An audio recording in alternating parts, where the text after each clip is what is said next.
Está começando o podcast Inteligência Jurídica, canal oficial do Machado Meyer Advogados, que atualiza você com nossa visão sobre as questões que impactam seus negócios.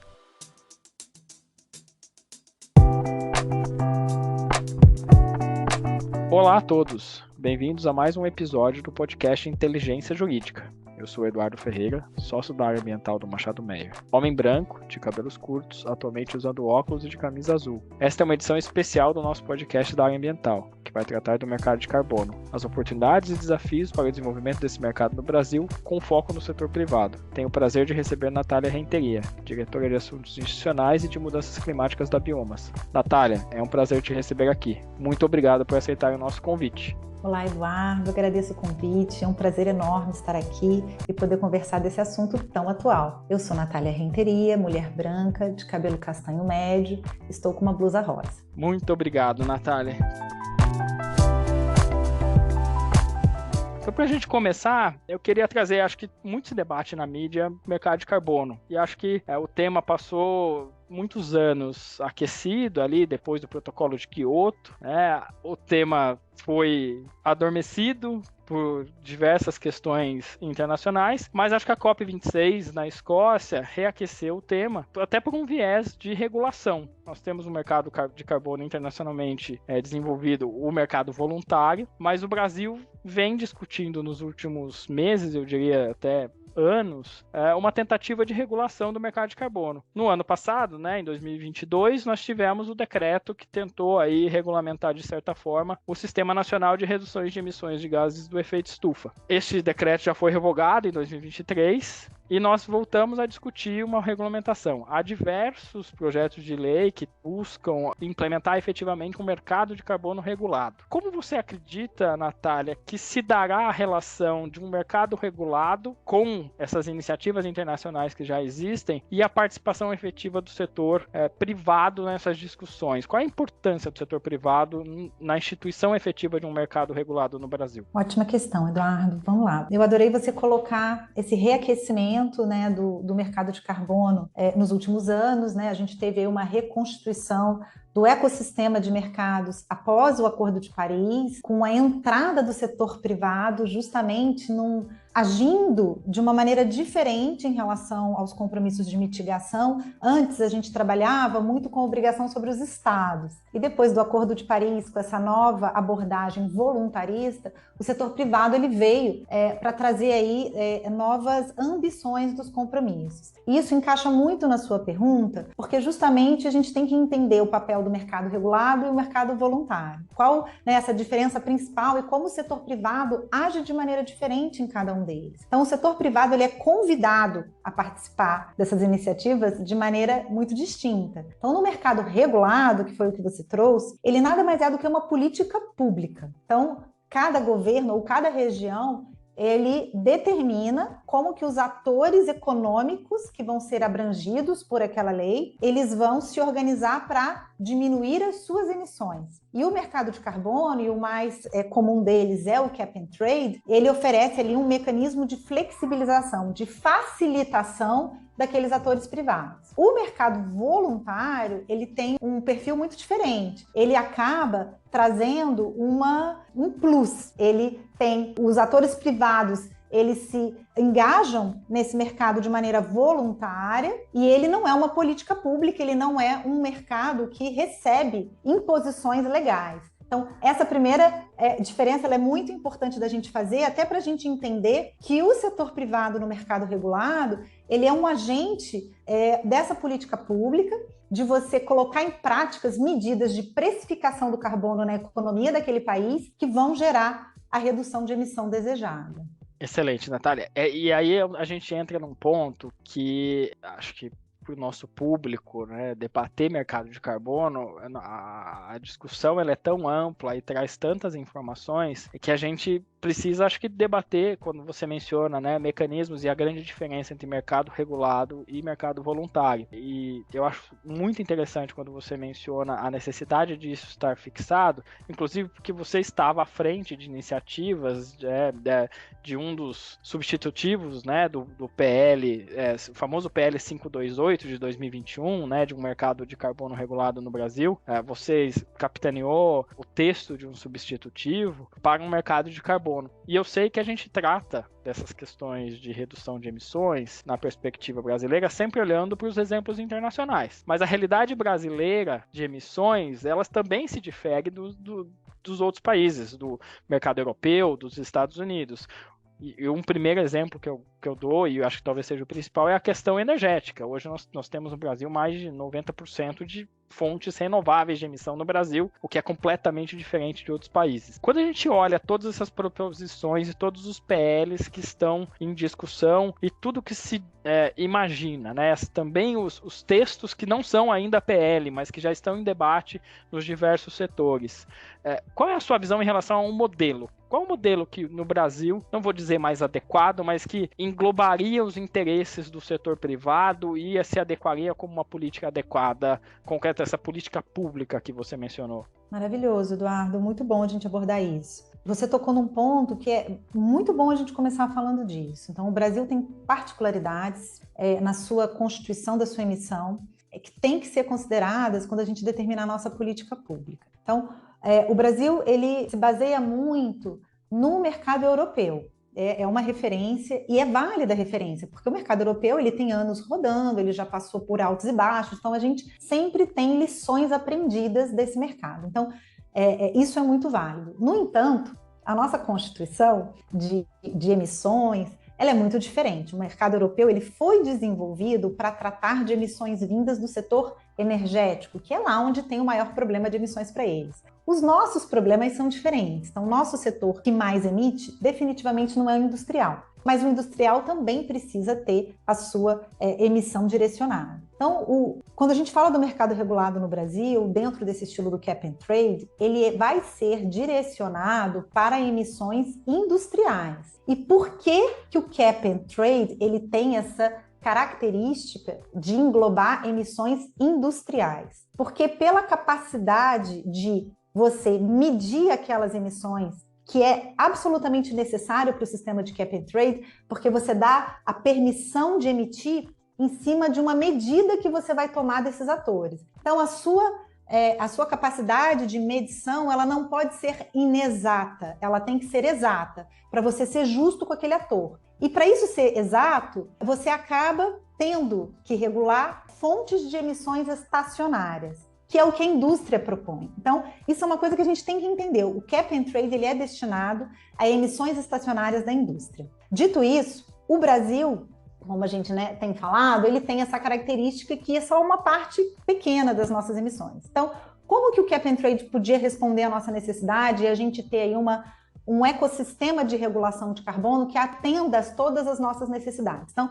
Cap and Trade industrial para emissões estacionárias, maiores setores emissores e outras políticas que vão direcionar as diferentes emissões que nós temos no Brasil. Então, eu não posso colocar dentro de um Cap and Trade de característica industrial, como é o europeu, por exemplo, emissão do setor agropecuário. As emissões do setor agropecuário são emissões muito peculiares.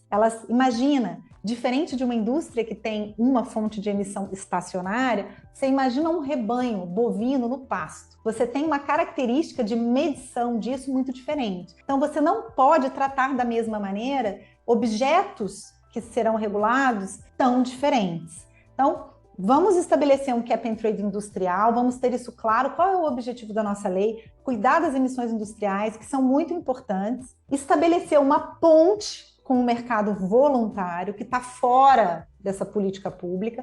O mercado voluntário ele é independente, mas no Brasil, pela nossa característica de possibilidade de emitir créditos agroflorestais, que é o grande potencial do Brasil no mercado de carbono, na verdade, ele está no mercado voluntário, você acaba criando um ecossistema de possibilidades e soluções que vão oferecer, vamos dizer, esse conjunto de soluções necessárias, porque só o Cap and Trade, ele não responde a todas as nossas necessidades. É preciso compor como uma colcha de retalho. Você tem o Cap and Trade industrial, você tem políticas públicas direcionadas às emissões agropecuárias e tem também o setor de emissões florestais, que deve ser valorizado através dessa ponte do mercado voluntário e do mercado regulado, que é você possibilitar utilizar uma parte desses créditos vindos, né, da agrofloresta dentro do mercado regulado. E aí eu já dou um pulo e antecipo uma pergunta que eu sei que você vai me fazer. Mas, puxa vida, utilizar esses créditos vindos do mercado voluntário no mercado regulado não pode enfraquecer a proposta do mercado regulado? Por um lado, pode, mas por outro, existem mecanismos que a gente já antecipa nessa arquitetura da lei que evita que isso ocorra, ou seja, você acaba estabelecendo um limite de uso, você estabelece critérios de elegibilidade que evita que os créditos do mercado voluntário inundem o mercado regulado, que a gente não deseja de maneira nenhuma que aconteça. Então, o uso equilibrado dos créditos vindo do mercado voluntário é uma ponte importante para o Brasil, e se outros países não adotam isso da maneira que nós desejamos adotar no Brasil, isso não é um problema, porque a característica de emissão dele é muito diferente da nossa característica, e aqui comporta e é desejável essa ponte entre mercado regulado e voluntário.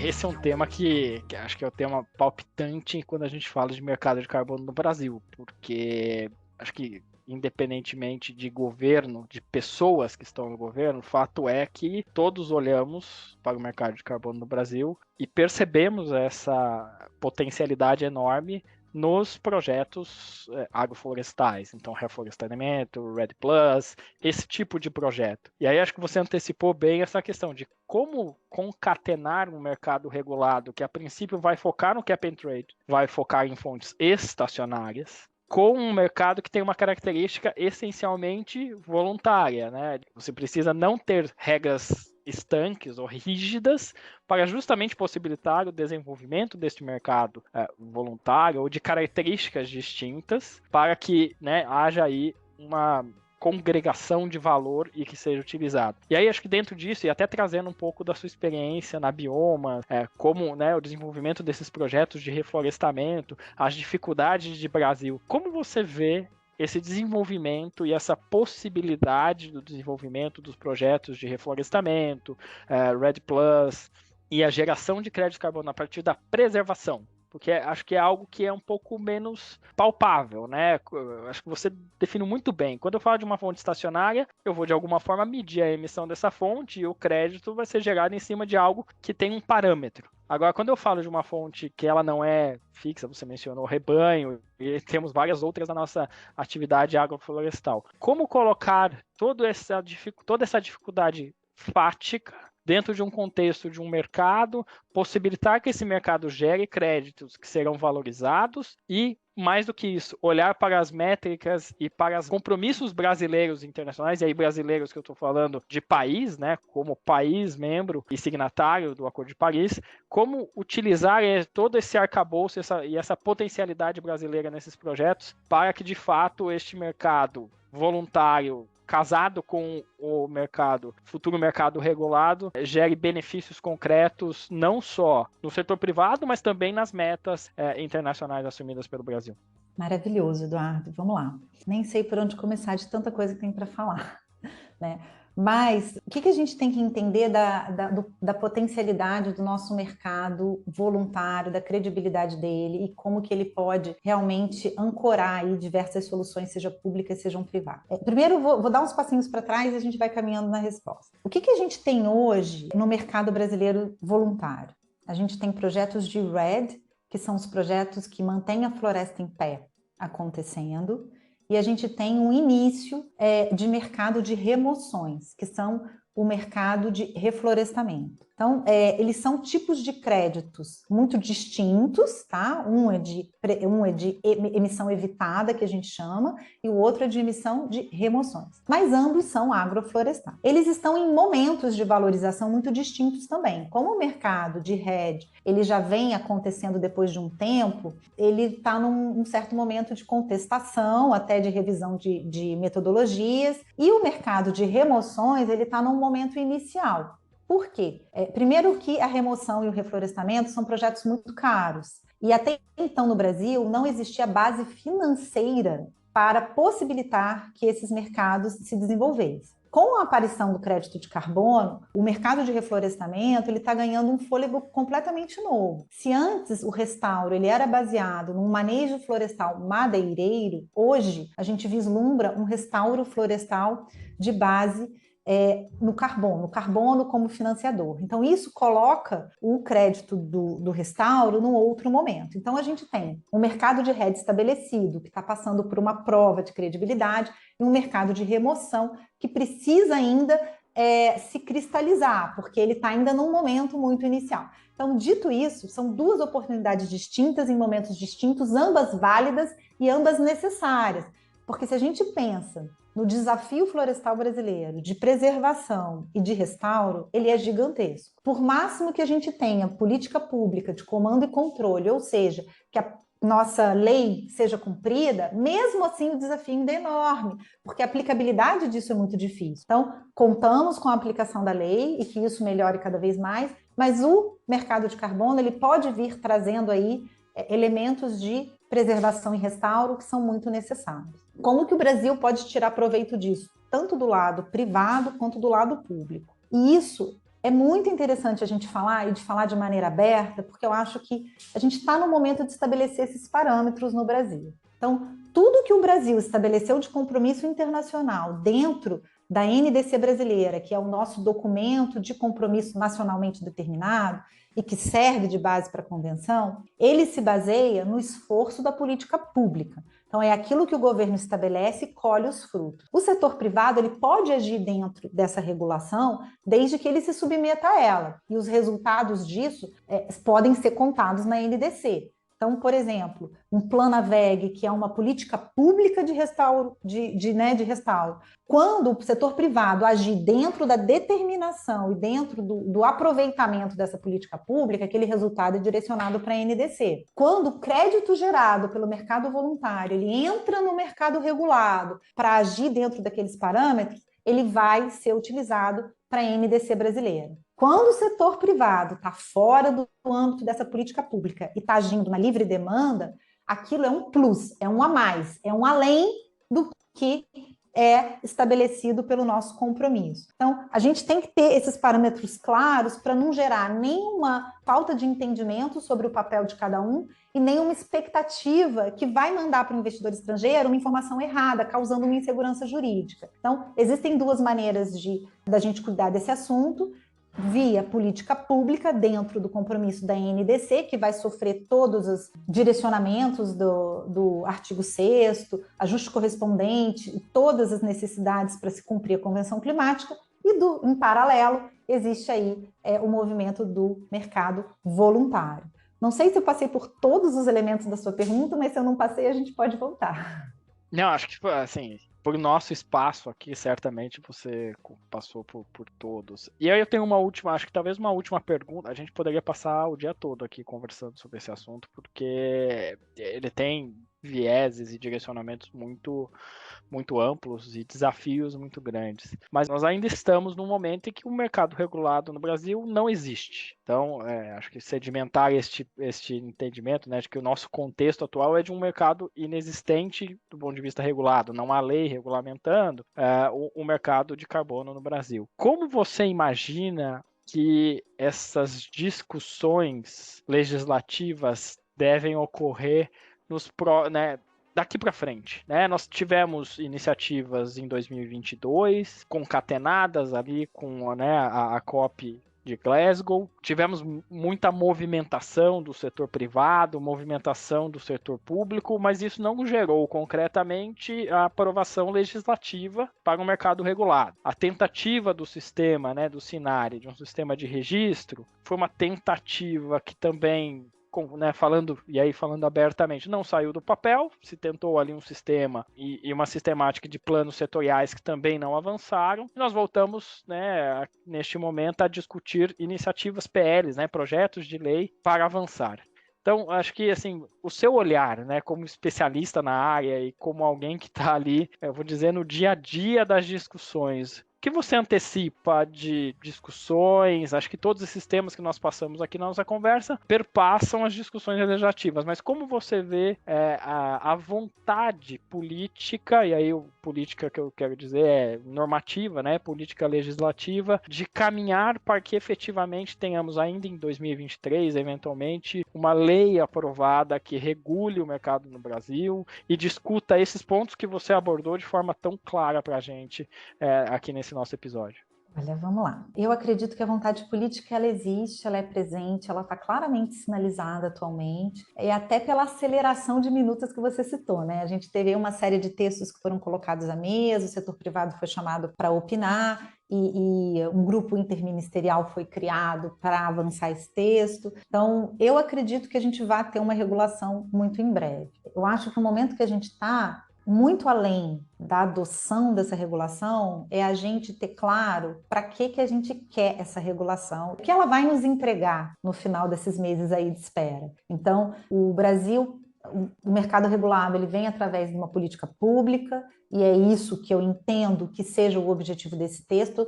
Como você bem lembrou, nós não temos no Brasil hoje um mercado regulado. E esse texto pode nos entregar esse mercado regulado do tipo cap and trade, é a tendência, né, o que tem vindo nos textos, e isso é muito positivo, porque por máximo que o nosso potencial maior como Brasil e detentor de uma floresta tropical como a nossa esteja no mercado voluntário, o mercado regulado ele é capaz de gerar um volume de transação muito importante. Então, ele traz capacitação, ele faz girar a economia de maneira distinta, ele fomenta o mercado voluntário. Então, o mercado regulado ele é muito importante. No entanto, a gente tem que tomar muito cuidado com os contornos que esse texto vai trazer. Então, ele tem que ser um texto muito claro, muito bem direcionado, para que esse cap and trade não seja mal interpretado ou que ele acabe regulando questões do mercado voluntário que não deveriam estar ali dentro. Então, vamos, na verdade, trabalhar e torcer para que o texto ele vá no sentido do sistema cap and trade que já foi anunciado,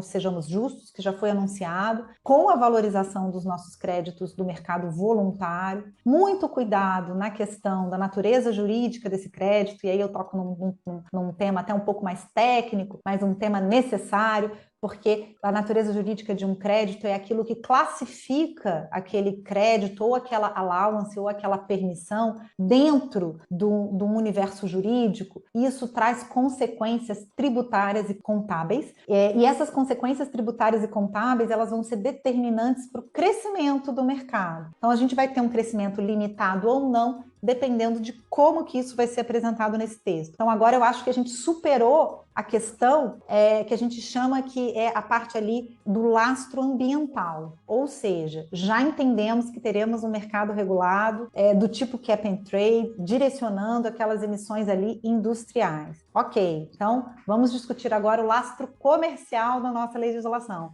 Como colocar isso para rodar? Qual vai ser a classificação jurídica adotada para créditos diferente de allowance e como que isso vai se refletir de modo tributário. Lembrando que a gente está num momento de reforma tributária, a gente está com um desejo de lançar planos econômicos que favoreçam ações ambientais, a gente tem um mercado de carbono nascente no Brasil, então o momento de olhar para esse mercado nascente com incentivos fiscais ou incentivos regulatórios que favoreçam o crescimento é o momento. Então, acho que todos esses pontos devem estar abrangidos aí na nossa regulação nascente.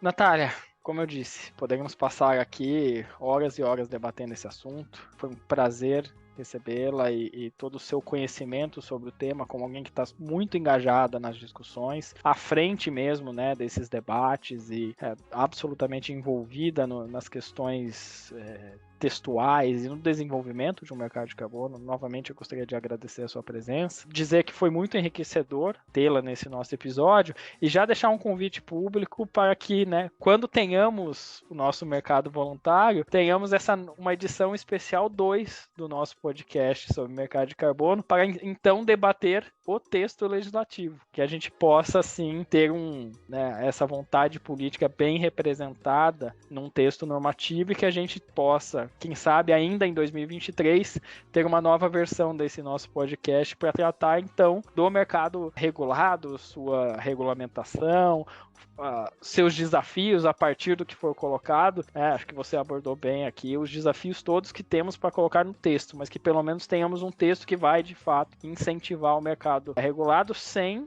descuidar ou sem afetar essa potencialidade do mercado voluntário brasileiro.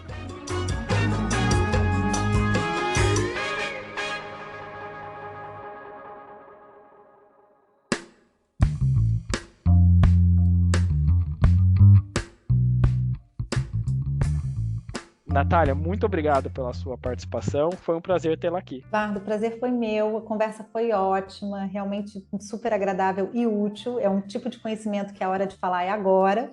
E já fica publicamente aceito o seu convite de voltar. Super obrigada. Então é isso, pessoal. Obrigado a todos que ouviram esse nosso episódio especial sobre o mercado de carbono no podcast da área ambiental do Portal Inteligência Jurídica do Machado Meyer. E nos encontramos na próxima oportunidade.